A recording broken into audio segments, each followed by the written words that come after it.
What you are listening to is real. The participants are not actors. They are actual litigants with a case pending in the squared circle. Both parties have agreed to dismiss their cases and have their disputes settled here in our forum, the Turnbuckle Debate.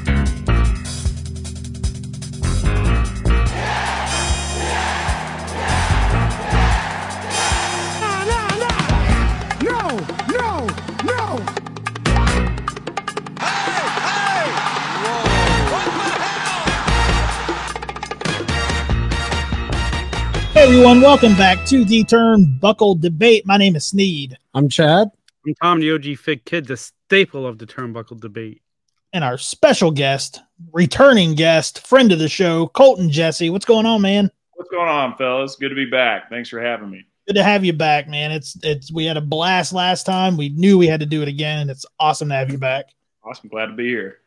Yeah, man. What's been going on in your neck of the woods since we last had you on? Man, I started a new job.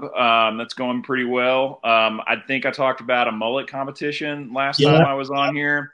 Man, I kind of dropped the ball on it. I did enter, but the deadline was not what I thought it was. It ended up being like a week earlier than I thought. So I rushed and got a photo submission in. Not my best hair day. Oh, there's my dog. That's Callie. She's excited to be here too. I got not my best day for the mullet. I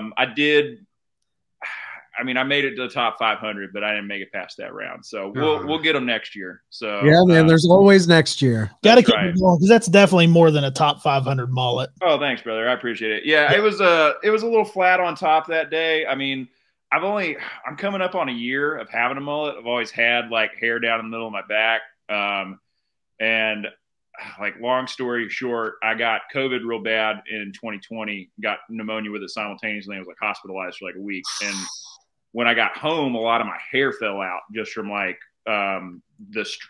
your body goes into keep you alive mode and nothing else. So it didn't grow any new hair for a while. Right. I was looking like the fucking crypt keeper. I had 3 long rat tails of hair left pretty much. But I got on some drugs to get my hair back. They gave me straight up steroids, topical steroids that I had to do anabolic steroids. They were all right, do it for 2 weeks on and then 2 weeks off and then 2 weeks on again and then 2 weeks off. And then I got some expensive shit from Aveda that brought me. Now my hair is fuller and curlier than it's ever been in my life. But can you tell me what shit that is? Because I could use it. Yeah, dude, I'll send it to you. Yeah, I'll send you a photo of it. It ain't cheap. It's I don't know, $100 for 5 mils, but the shit definitely works. But yeah, I usually do I always did Willie Nelson style braids for formal events, and I was getting married and I was really bummed out. I was shit, I'm not gonna have long enough hair to have a mullet or to have braids because I had to cut it off. And my friend who's a hairstylist, she's you could probably pull off a mullet. And I was let's fucking do it. Let's try it out. Funny thing was I had talked to my wife about doing one, and I hadn't told her I had decided to do it, and then just got it and didn't tell her. She was oh shit. But then she saw it and it worked out great. And I'm never going back. It's definitely my final form. It's I can drive with my truck with the windows down, and if hair doesn't get in my face anymore, that's awesome. I love it, dude. I always wanted Willie Nelson braids. That is one of the most iconic long hairstyles. He's on my computer. He's on. Yeah, the 2 braids, man, the 2 thick braids. I love that look. Dude, the redheaded stranger. I got to see him live this year. It was awesome. He came to Iroquois Amphitheater in Louisville, and I last minute had a buddy. He's I got an extra ticket. I don't care what you do, and you're coming. And then I don't know if you guys know who this guy is, but Ray Wiley Hubbard was his opener, and he's a Texas country legend. Wrote a song called Snake Farm. If you know that. Yeah. But they didn't advertise him at all, and we were coming back from getting drinks, getting to our seats, and I was "Is that Ray Wiley Hubbard?" So yeah, it was a pretty righteous night. That was a good day to have a mullet. That's awesome. Had a lot of dudes old enough to be my had a lot of dudes old enough to be my dad ask me who Ray Wiley Hubbard was. That made me feel pretty cool. That's really cool. Man, that's awesome. Well, we're here to do two dudes. God, easy enough for me to say. Here to do some debating, and we have 3 new topics to do it. We're pumped to have you here, Tom. It's the first time we've done one with you for a while. I've just missed 1 week, but I'm back. Well, I missed a week. Oh, that's right. Yeah. I missed a week. You missed a week. So we haven't really had a chance to do any debating together. I'm ready to whoop your ass in here. Let's go. Let's ready? get it on. Let's go. Y'all ready? Let's do it. All right. First topic of the evening.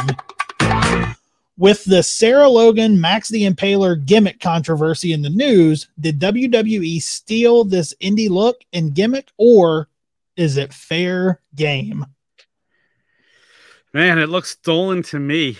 I mean, I did a bunch of research. I went on Google and I started even Googling Viking women makeup, Viking women masks, and I couldn't find anything like it out there that we could have said she got it from somewhere else. Like, it's not a common thing. I wanted to see if it was a common theme amongst Viking women. It's not. It's not. So apparently there's also rumors she went to the same hairdresser to get her hair done the exact same way. Really? I didn't hear that. I found that online too. So some really strange shit going on with them stealing it. But tells you indie wrestlers, make sure you go see Dawkins and get your stuff copyrighted before you go out with your character. There's a lot of, it's such a fine line, man, because like a gimmick is it's all up to interpretation. But this one in particular, man, I think this is a classic case of stealing the gimmick infringement, man, because Sarah Logan even has the green strand of hair that the green dread. She has the green dread. And like, I feel like this is a classic case of like Vanilla Ice when he did the beat from the Under Pressure. Under Pressure. He changed the one little note and was like, "No, this is mine." Yeah, I changed this one note. Yeah, I think looking at it, it's hard to say she didn't steal it. And like my colorblind ass can't even see the green fucking dread, but that seals it for me. Like the worst part about it, though, I think, is that so they stole it, but they didn't do as good of a job. Like I mean, look at you've got like fucking Walmart Great Value brand up here with Sarah Logan, and then like you've got the couture shit down low. Like it's I mean I'm not. I mean, my indie wrestling knowledge is not as vast as I would like it to be, but like so she's been at OVW a couple of times. So yeah, I think I've seen her in person once. And I mean, if you're going to steal it, given the production value that WWE has, like, goddamn pal, I mean, really just go full send, like steal it, make it your own and make it better. Like this looks like the dollar store ripoff. Dude, you nailed it with the Great Value brand. It's so true. Like, here's the thing. It's all fair game to me. Like WWE they look to the indies, they'll see something, they'll take it. And Tom, I'm surprised you didn't find looks like this when you were looking, because that show Vikings that was on, there was like a various face paint designs, but they're all over the place. Sometimes it's just in the eyes, like so many different designs. This isn't like the stereotypical Viking woman. There's tons of different looks. So all these fans, a lot of the WWE fans were coming out in defense of Sarah Logan saying, well, she's not ripping her off. She's just doing a Viking look. Dude, the makeup is exactly the same. The hairstyle is exactly the same. The clothing, they missed the mark on it. Yeah, the green dread, this is a complete thievery from WWE. And the thing that makes me mad about it is you're a global billion-dollar company. Yeah. I get being inspired by the independents, and they would never say that, but I get looking and finding, oh, that works. I get that. But to just completely take this look, like there's no originality in that. Like you have this team of writers that can come up with something, even within the Viking gimmick realm. She could have been a Viking. She's with her husband who's in the Viking Raiders. They could have easily done that, but made it their own and took it to the Hollywood version of it and made it so big and extravagant. But Max the Impaler, her look blows Sarah Logan's look out of the water. She looks legit. This looks like mean as fuck. This looks like the SNL cheap fucking skit out of like a Mad Max movie, dude. Like, it looks like Hollywood quality. Like, looks like if one of the Marauders. Yeah. if I had no idea who either of these people were, and I was just looking, somebody said, "Who do you think's the indie and who do you think's the WWE?" I would say that Sarah Logan looks like the indie wrestler, like for sure. Like, not to shit on the indies, but yeah, that's what I would go to. Like, yeah. And like you said, Chad, there were so many different variations of makeup I saw when I was Googling it, but nothing close to this. They could have been so original, something different, so it didn't make people think. Like, we know and Sarah Logan. Why would you want to do that?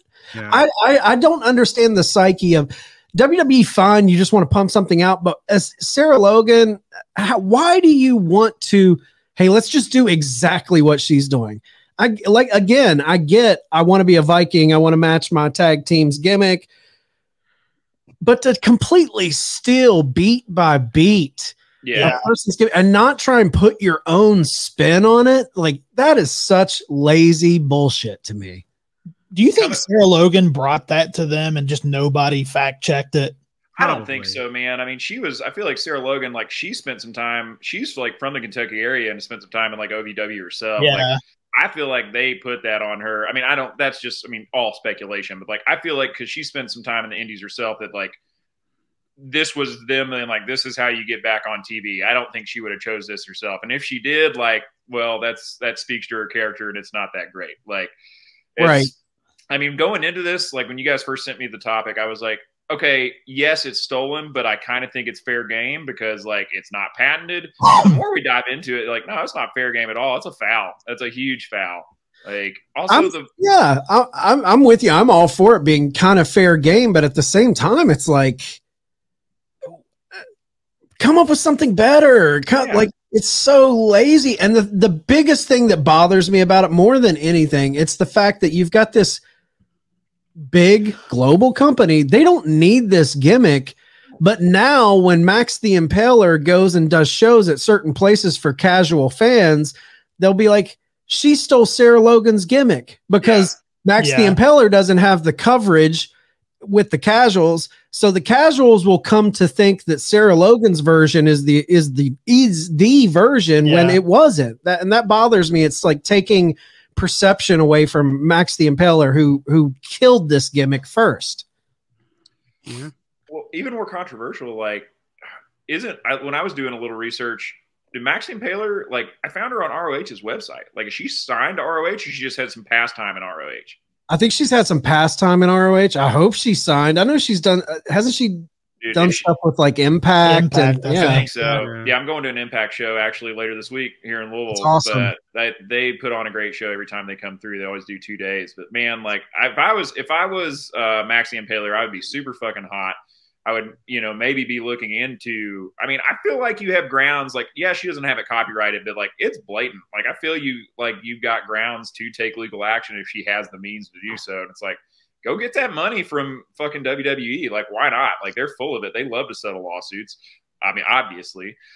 Like, Isn't there some sort of like intellectual property law or something like that with entertainment? Been using it. Yeah. She's been using this.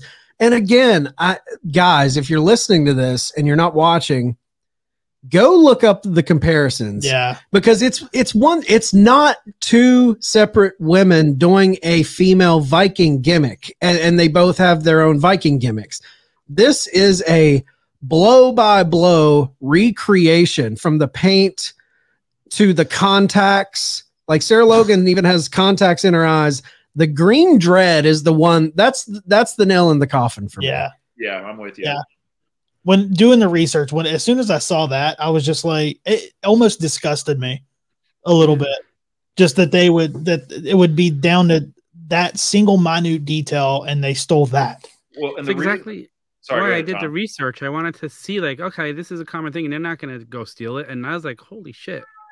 Yeah. There's no other proof out there other than the fact that they took this from her, and it's not right. And part of the reason I bring up the ROH thing is like, man, if she is like currently signed to ROH, like what a fucking shot and smack in the face that is at Tony Khan, Oh, like, yeah. And that I could see them doing that, which, also like sidebar, I love that shit. But and being the fact that I love it too, man, what ammo that gives Tony Khan. Oh, if it's a thing, like to come and talk his shit. Just to spin it on the other side, just for conversation's sake, do you think that WWE stealing this gimmick like this from a Max the Impaler does anything in the positive for Max the Impaler. Is there a positive? Does it give her more visibility in some weird kind of secondhand way? We're talking about her. Exactly. Yeah. True. And I mean, we're not the only ones. Like you said, I mean, the wrestling sites are blowing up with it right now. Like, I mean, I think she can probably capitalize off of it. I mean, like I said, once I saw her and I was like, oh yeah, I definitely recognize Maxine Impaler, but like just straight off name recognition, I didn't. And now I will always remember. So, right. And, you know, maybe Tony Khan sees this and maybe Tony Khan says, you know what? Look what they did to her. I'm going to help her out. Let's put her on Dark. Let's see if we get her a contract or something. Who knows? Yeah. Big props to Max the Impaler too on the level of money and attention she's putting into her gimmick, because that shit don't look cheap. It looks like she's really invested in that look. And for an independent wrestler to invest in a look like that and to have it taken, that's what kind of made me hot about. Yeah. Yeah. Yeah. Do you think this will open up the eyes of a lot of indie wrestlers and cause them to protect themselves? Yeah. If they can, you know. I mean, that's not cheap. I mean, most indie wrestlers are going in the red to do what they do, you know. Yeah. There has to be something. I'd be interested to know if there's something that can. Yeah. Yeah. Not sure. Yeah, it's not good. I'm sure that law like changes state to state too, so I'm sure that would complicate it too with it being a touring act. Like that's gotta, it'd be hard for Max the Impaler to come out on top with any sort of legal action. Like, yeah, you're going to fight. You're fighting the evil empire who has unlimited money and power. Yeah, I mean, the best you're looking at is probably like a payoff. Yeah, a little payoff, which would probably involve, if they're going to settle, they would probably be like, "All right, we'll pay you, but you can't use this gimmick anymore." That's true too. Yeah, it's just sad. It's kind of. I hope that they forced it on Sarah Logan, but I just can't see how any other wrestler would go with this, because it's like you're taking. I just don't understand the unoriginality of it. To see someone doing something and say, I'm going to take that and I'm going to do that exactly. It's just, I don't understand that. I guess some people are like that. Well, it's like joke thief, like comedians doing jokes that other comedians are doing. Stealing joke thieves. Yeah. Joke thieves. It's low. Yeah. I mean, Tom, like you said, I mean, it's, you know, she, I lost my train of thought there a minute. Sorry, guys. You were saying doing in your research earlier, like there's so many other styles of female Viking, like paint and display. It's like, if you're just going to throw her the Viking Raiders, why rip this one off? Why not just put her in some Viking garb and send it like that? Also, fuck the Viking Raiders. You know, if we're giving people their last names back with Vince out the door, let's call them the War Raiders again. Oh, yeah, man. Like, this whole Viking gimmick is stupid 5-year-old shit anyways. Like, that was the one I was probably most hot about that Vince changed. Not to change topics, but yeah. Totally. Give them their ROH name back. I want fucking War Machine back. Yeah. That's like, come on. Yeah. This Viking Raiders, give me a break. I guess they went with that because they lived a Viking lifestyle in real life. So, I mean, they're farmers. Yeah.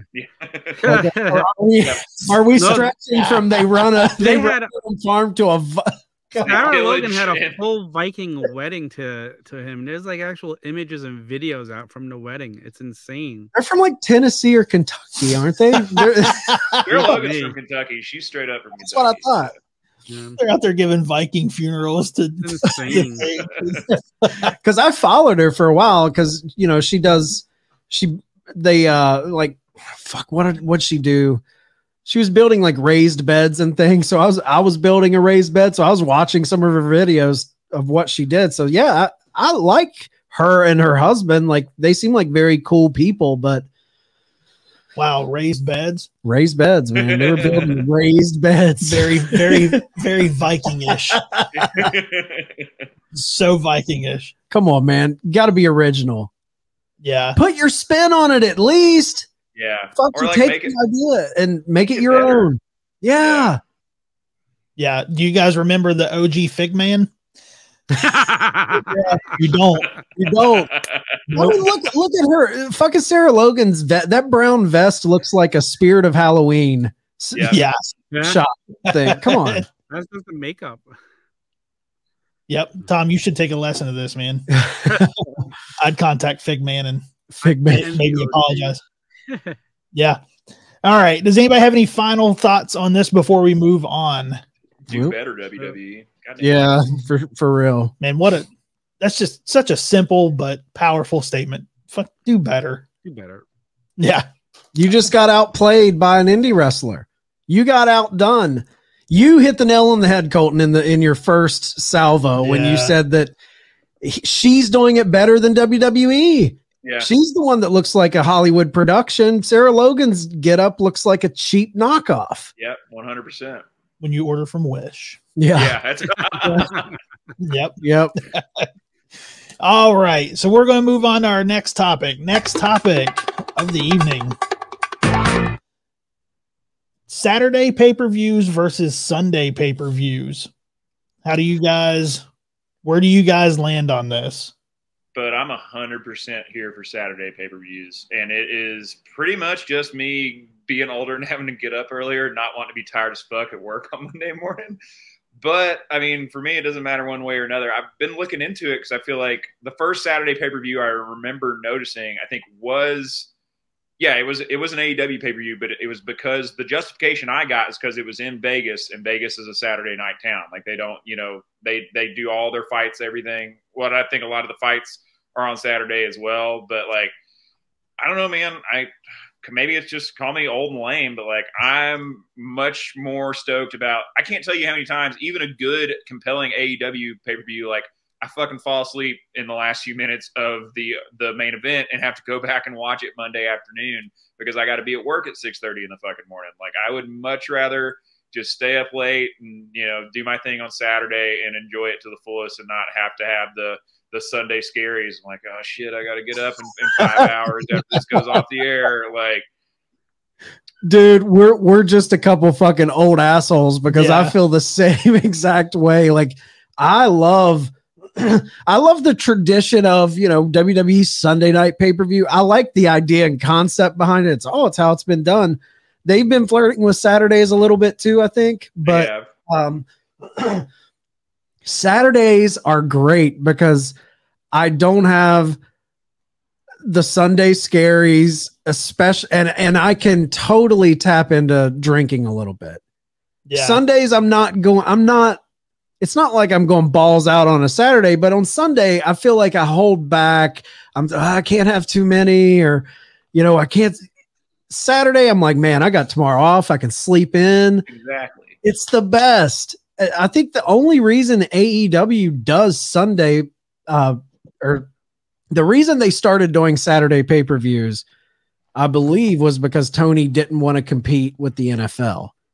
That's smart. What nobody should. I mean, right now is some of the most exciting, like, football that we've seen in years. Like, when was the last time that the Dolphins were at the top of the AFC South or the AFC East? Like, there's so much wrestling and so many other sports too. Like, I don't know. I don't understand why there's so many more eyes on wrestling than there has been versus the last 10 years currently. Like, in the last 3 years, why would you just set yourself up to compete with other stuff? Because there's crossover there. There's NFL fans who are also wrestling fans that if their favorite team is playing the Sunday night game, I mean, I don't know. I also don't have DVR. I'm cheap. Like, for some people, it's probably not an issue.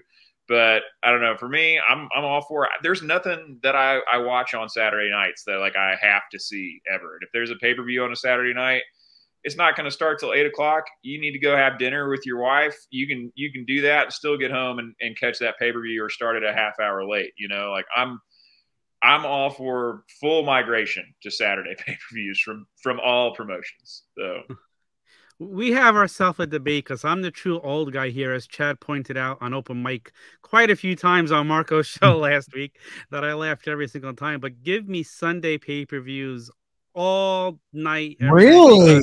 It's the end of my weekend. I get to unwind. I don't have to worry about doing the family shit. You're done with it. You're done with whatever you did over the weekend. I'm relaxed. I'm tuned in to get all weekend to look forward to it. It's what I'm doing on my Sunday night. And maybe I'm just so used to it for all these years. Being 47 years old, 95% of the my life, it's been Sunday pay-per-views.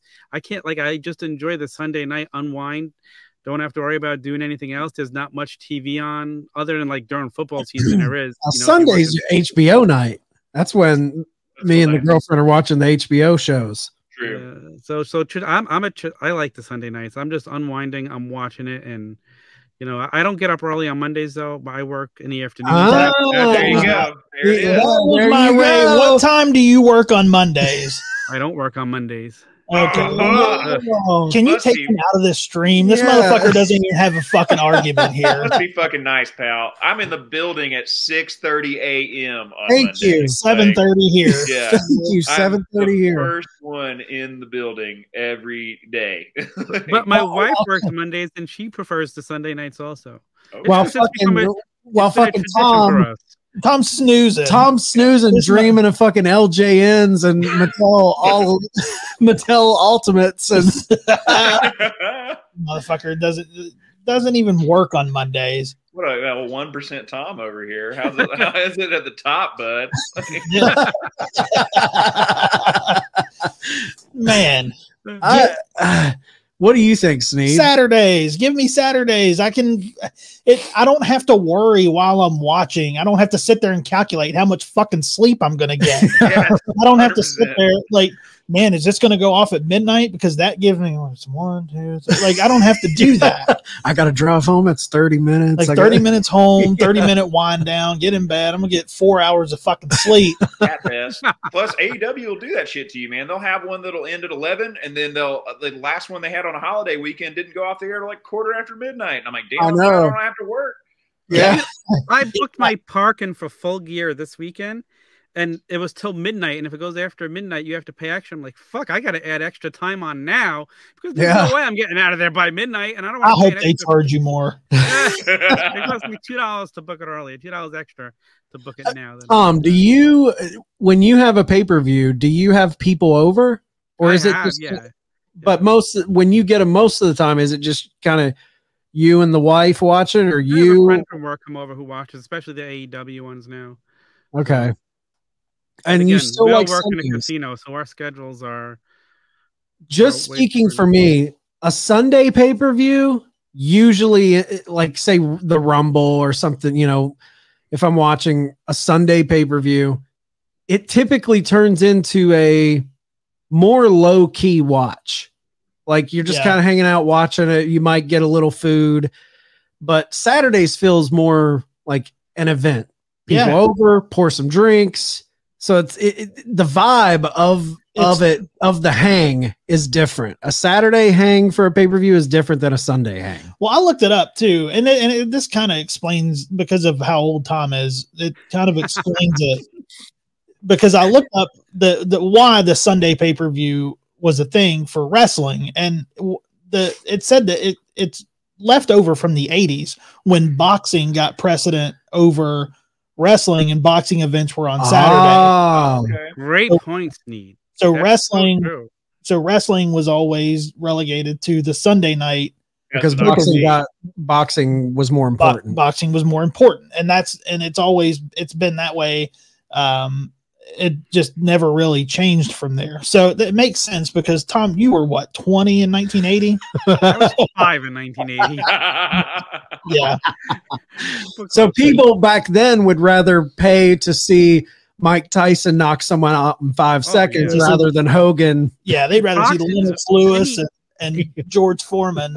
In the 80s, boxing was at its boom. Wrestling wasn't going to compete against that. So that's Tyson, Holyfield. I actually remember that is reading back in the day, that was the reason why that it was on Sunday nights a lot of the time. So that's a great thing. And the whole year, I think WWE's been on Saturdays this year. So yeah, and you have to be really strategic with a Saturday release, to be honest. Like, so Tony Khan kind of rolls the dice, because he's got to hope that boxing, UFC, and don't have events. And I think there was even they double booked one weekend for I forget which event it was, and then it ended up UFC had an event that night, so they switched it. Like they pushed it back a weekend or something, because you're splitting your audience. There was one earlier this year. There was the UFC the same night where they actually, remember, they started it later to make sure the main event would go on after UFC was over.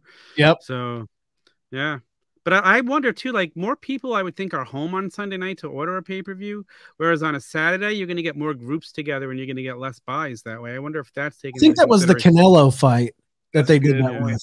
Yeah, I didn't even think about that. That's a really good point, because a lot of people are, group buys, and then also a lot of people have plans, especially I think younger folks. I mean, if I was in my 20s, I was definitely out partying, trying to meet chicks at the bar on Saturdays, definitely not watching wrestling. But now I'm in my 30s, I'm just watching wrestling fucking all the time. Whenever. It's also different nowadays. Like, you used to have to order the pay-per-view and watch it when it was on. Right. Nowadays, you watch it, you go on Barstool, you could watch it, hours later. You could watch it the next day. But there's nothing like, to me, watching it when it's happening is you lose a little something if you watch it the day after. Too. Yeah, right. Or you just have to stay off the internet completely. You got to stay off your phone. Never mind the internet. You can't even look at anything. Yeah, you can't look at shit. Oh, yeah, I did it with Bray's return, man. I didn't watch it, and I fucking picked up my phone. And I was like, I knew he was coming back, but I still just wanted to see it and not see a screenshot of it from anyone else. And it really did kind of take it out of it for me, because I was busy doing something else. So. Yeah, I can see young kids being more on the Sunday pay-per-views, because Sunday is kind of a dead zone night for younger people, maybe. For old, like, Sunday's HBO night, man. Like, all the good shows, that's when you're just kind of winding down. Saturdays, man. I'm all for Saturdays for me, especially for this one, which it's already happened once this airs, but especially for Full Gear, because this Saturday is the pay-per-view, and then the next day is Sunday, and I'm going to go play bingo. So who's the old one? Yeah. I'm doing it in honor of you, Tom. Oh, thank you, Steve. I appreciate that. Bingo. You'll be playing Baccarat in honor of me, not bingo. I'll play bingo in honor of you. Well, I hope you win. Thanks. All right. Does anybody have anything else? I think this is pretty much Saturdays is it, unless you are off on Monday for whatever luxury working in the afternoons in a casino. Yeah, it must be nice. Yeah, it'd be nice to get young Anthony's perspective on this. Yeah, and a little younger, but he's got school now, so maybe. Yeah, I would like to know, what's the younger generation like better, Saturdays or Sundays? I feel like we're old fucks with 9 to 5s. Yeah. Yep. All right. Yeah. Anything else before we move on? All right. Final topic of the evening. Will CM Punk versus Stone Cold happen at a future WrestleMania? God, I hope not. You don't think so, Tom? No, I don't think that. When you have Stone Cold come back, you need a guy who could carry the match. Like him and Owens did a brawl. It wasn't really a wrestling match. That worked for what they did at WrestleMania last year. I think it would be a total disaster between these two if they got in a ring together. I think CM Punk's getting to the point now where he gets hurt so much he needs somebody to carry his ass through a match. He's going full. Look what he's going full gear into a match, and look what he's done his last 2 matches. So Tom, Go ahead, Colton. Oh, sorry. Go. You can finish your thought, man. I just can't see it being good. Austin needs to work with a young guy that can help him carry the match and make it look good, like Shawn Michaels did with Hogan back in the day, and like Owens did with him. And it's just no. This would be a recipe for disaster. Like no.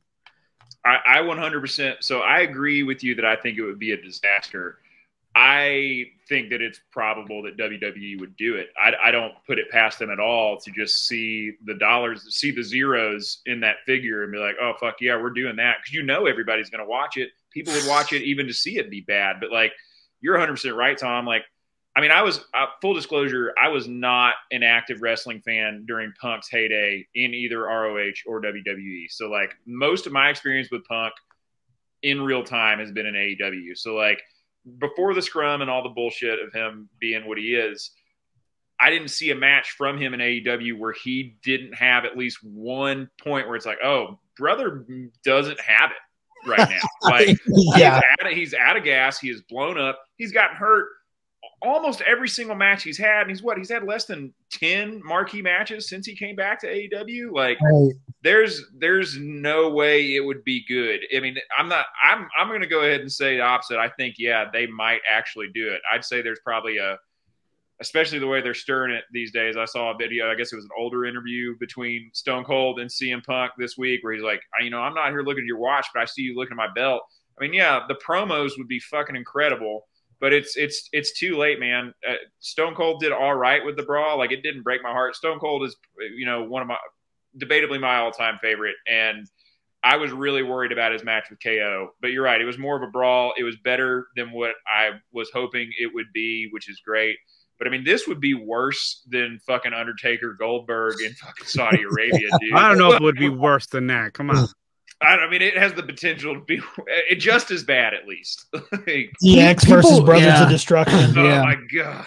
People forget, man, when Stone Cold came back before this match, like, he came out of the Mania moment pretty unscathed, and I think they built it where he would be protected. But he came back for like a Raw or something prior to this, and all he did was give someone a stunner. I forget who it was. AJ Styles. And he got fucking hurt just giving a stunner. Yeah. So, like, Stone Cold said, if they call me, I'll be there, after he did the last Mania appearance. So I think he probably will come back. I hate that, because I do think that Mania moment last year was kind of a perfect little bow. He had the moment with Vince. Vince is now gone. It's like, close it up. What a way to end it. To come back, I think they're going to try and make this fucking match happen. Yeah. I don't know if it will happen, but I think they are going to actively pursue this match. I think it's a match that they probably wanted to happen when Punk was there in like 2013, 2014, somewhere in there.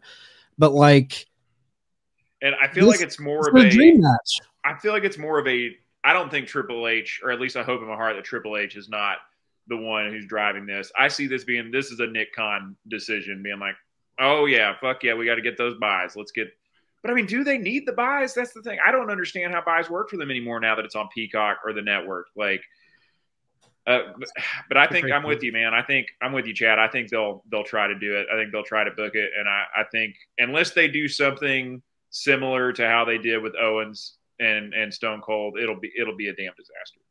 I'm not totally convinced Punk even wrestles again, but it's something like this that I think is the only way WWE works with him. I don't see a world where Triple H signs him to a long-term deal. Yeah. I don't see a world where Punk wants to sign a long-term deal. I think the only way you can use him at this point is for some big splash moment at a Mania, where he comes in at the Rumble, you give him like a 3-month run up to Mania, and then see you later. I don't think he comes back with a big contract. So that's why a marquee match like this, dude, it's going to put butts in seats. This is the type of shit that is going to draw fans in. Me, I'm kind of like seeing the disaster of it, like the potential for a disaster. But I think a lot of casual fans would see just that marquee, CM Punk versus Stone Cold Steve Austin, and they would shit their pants. Oh, yeah. I'm going to read something. Just bear with me. I want to know what you guys think about this. This is what Ric Flair was quoted yesterday as saying about this possibly happening. The decision was made sooner than we know about it, because if Steve's getting ready to wrestle a real match, real time in LA, it's going to be damn good. But I mean, come on. I don't mean this bad, but CM Punk just can't act like he acts in one company and go to the other and act like that and come over and expect to be in the main event. If he was in the main event at WrestleMania, you would have a riot in the locker room. Think about it. He didn't leave on good terms. He didn't leave the other place on good terms. I mean, it's not about his ability. I'm just talking about that I can't even fathom the WWE even entertaining bringing a guy in that would be putting him ahead of Styles, Orton. I mean, you could have Steve wrestle either one of those guys. If Steve can work, if his neck is okay, Steve is a working fool. He could wrestle Randy. You'd have guys jumping off the roof if you brought Punk in there and threw him in the main event at WrestleMania. Wow. I agree. Damn, that Ric Flair drips got him clearer than he's been in fucking decades. He hit the nail on the head there. I still can't get used to the fucking image of Ric Flair smoking weed. I saw a video of him today with like a weed gun running around someplace spraying people with smoke. Good on him, man. Yeah, I mean, I think he hit the nail on the head. Like, I mean, I've never been in a wrestling locker room, but I 100% believe that CM Punk is a locker room cancer no matter where he goes. And yeah, I mean, the boys would probably absolutely. I think he's, unless Tom, you're right, and this shit is a huge work still, and he's going to come back to AEW. In which case, if it is, it will be the greatest goddamn storyline in wrestling history. Yeah, but I think he's done, man. I don't think. I mean, I wouldn't put it past WWE to try to make this match happen, but I think he is probably done in the pro wrestling business, and rightfully should be. I don't think it'll happen. I think they'll try to make it happen, but I think there's too much fucking bullshit. I don't think Stone Cold will. I don't think Stone Cold wants to work with him at this point. I would be very interested to hear a candid opinion out of Steve Austin on what he thinks of CM Punk, given everything that's happened in the last few months. If I was a betting man, I'd say there's no way in hell this happens. But here's my question. After seeing what happened with CM Punk and AEW, does it make you rethink his departure from WWE the first time? Because when that happened, everybody shit on WWE. But now, seeing how he is it really more to blame on Punk than it was at WWE at that point? I mean, I don't know if there's any way you can really tell that, but... Hard to say, though. I mean, interesting thought there. Yeah, I mean, I would definitely look back into it. Like I said, I wasn't watching at that point, but I mean, I feel like it's really easy to shit on WWE. I mean, I've been doing it for 41 minutes now since we started, but it's I mean, yeah, I mean, it could have been a very similar situation to the Brett screwed Brett, maybe Punk screwed Punk, on his way out the door there. Like, I think Punk paints things in his favor in a lot, like he plays the victim in a lot of shit, but at the same time, I don't think it's as clear cut as what people made it out to be, him leaving WWE. But WWE at that time was pushing wrestlers to their limit, because you can see how they changed their business model after Punk. They didn't like,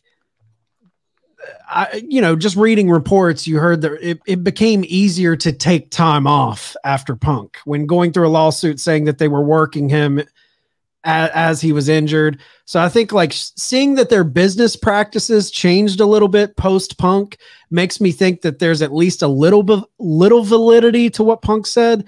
But I think he did like make it seem way worse than it was, because that's how he is. I can't wait till he does his first fucking shoot interview about this scrum, because he's going to paint this shit. We're going to see how the true Punk, when he gives his opinion on how everything went down in AEW. Absolutely. Yeah, I was never big, and you guys know this, I was never big on Punk coming back to AEW anyway. I didn't think it was going to happen. And I've always questioned his passion for the business. Now, he can say whatever he wants. He can act in however he wants. But I honestly don't feel like he has a huge passion for this business. I think he has a huge passion for himself.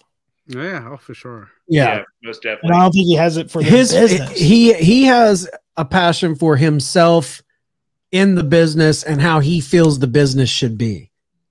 And if it's not the way he thinks it should be, then it's shit. He instantly turns on it. He doesn't do anything out of, I mean, he came in and said, I want to help all these guys. I want to get matches. I want to show them the new generation.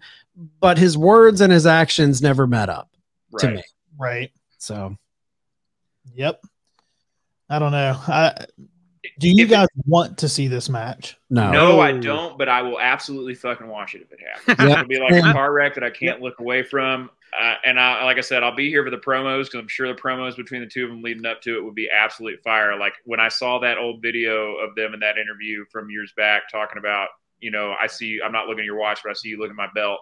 I already started getting, hair started standing up on my arms. I was like, oh shit, man. But yeah, I don't want to watch it, but I will if it happens. Yeah. And man, I know you read the quote from Flair, Sneed, and I get, how can one company put him in the main event of Mania after how he acted in another company, people would be revolting in the locker room. I agree with Flair's assessment, but is Punk the first guy in wrestling history that WWE would say we don't or can't do business with you because of past issues? They've always came back. I mean, I know it was Vince, but they've always done business with guys that they once were soured on. Bruno Sammartino, Hogan, Warrior. Hell, the Good Brothers right now. I mean, how hard did they drag them through the mud on Twitter the last time they left that company, and now they're back. Right. Yep. So do you think Punk is the person that maybe that first guy that they would refuse to do business with? I think under the right circumstance, they would work together for money. Play ball. I think they play ball. Cash is king for WWE, dude. If they see that green, they don't give a shit. I don't think that's changed at all with Vince leaving. Dude, look at Cornette. Cornette at the Hall of Fame. Jim Cornette. Yeah. I remember hearing reports that people in WWE were scared shitless that he had a live mic. They didn't, and he assured them that he wouldn't say anything bad, but you never know with Cornette. Yeah. Man, I wish it would have gone off the rails. Oh no. Of course. That's what we love.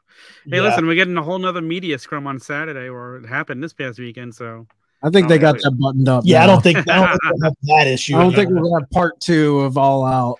Yeah. All right. Does anybody have anything final to say before we wrap up? Chad, do you have a round robin? Round robin.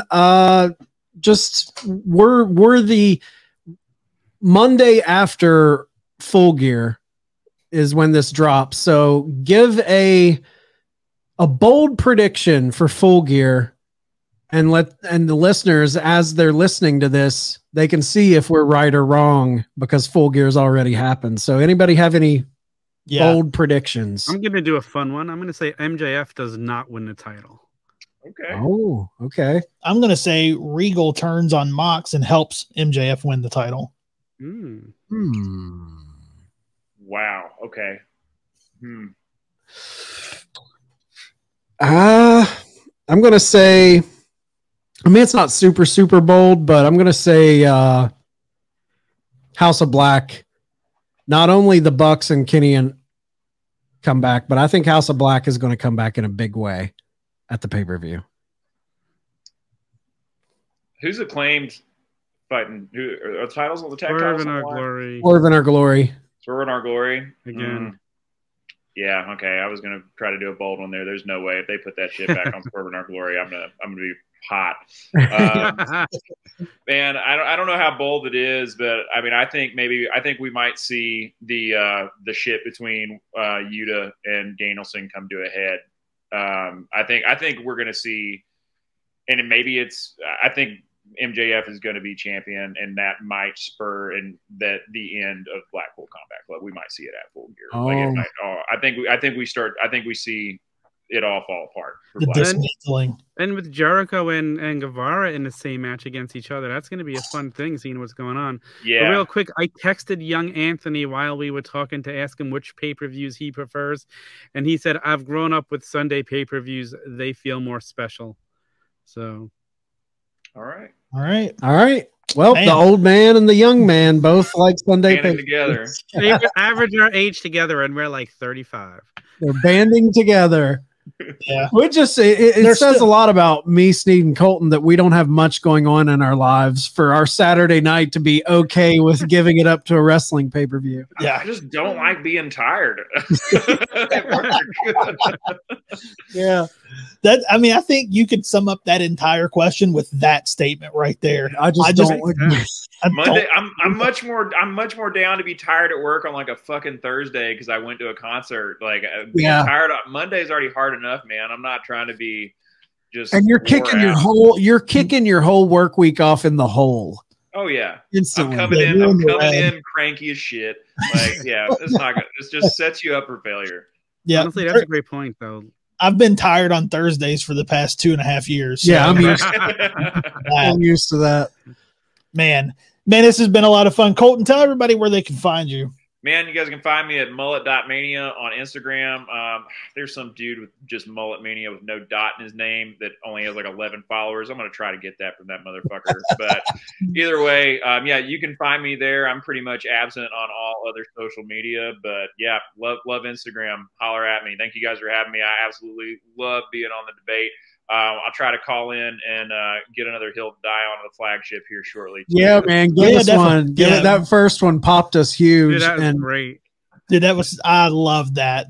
Yeah, because we didn't listen to it before. No, at all. That makes it even better. We've said that we're only going to listen to it live. We're not going to listen to it. Yeah, that's awesome. I've been meaning to do another one, but man, it's hard to have a wrestling inspired one every week, and that one just like wrapped me up so hard. I was just like gotten in an argument with somebody about it that day. I was like, you know what? I'm calling the boys. I'm gonna let them have it. Yeah, you can't force it. You got to get something that you're passionate about, and then fire it off. And it makes blood red mad about. Yeah. BRM. yeah. Blood red mad. We'll definitely have you back on the debate, man. I mean, you're going to be in the regular rotation. We love having you on. So everybody go give mullet.mania a follow on Instagram. Don't forget the dot. Yeah. Colton, always a good time, brother. Thanks again, guys. Yo, tell Bellcaster he still needs to send me that sticker. No. Oh. Yeah, get on Bellcaster. Send him another message. Yeah. Yeah, we're going to have to get on to him. All right, guys, that is going to wrap us up for this edition of the Turnbuckle Debate. Make sure you guys are following us at theturnbuckletavern.com. You'll find everything that you need tavern related there. I guess we have a couple seconds. Tom, get your shit in. Big night Tuesday, 7 p.m. Eastern. It's fun. We had Steve Ozer this week. If you didn't catch it yet, go back and watch it or listen to it on Sessions. All right. That is going to wrap us up. Court is dismissed.